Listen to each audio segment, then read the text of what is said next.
Hello, welcome to Do It Yourself channel. Today I will show you where to find the option and how to turn on our extra dim mode in Samsung Galaxy Z Fold5. To look for our extra dim option, we have to go to menu, to settings menu.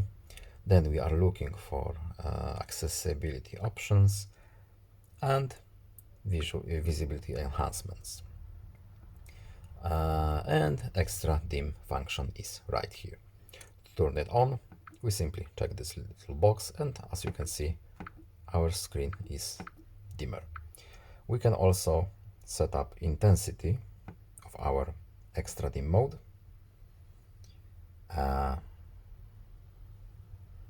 But we just want to turn it on in this moment.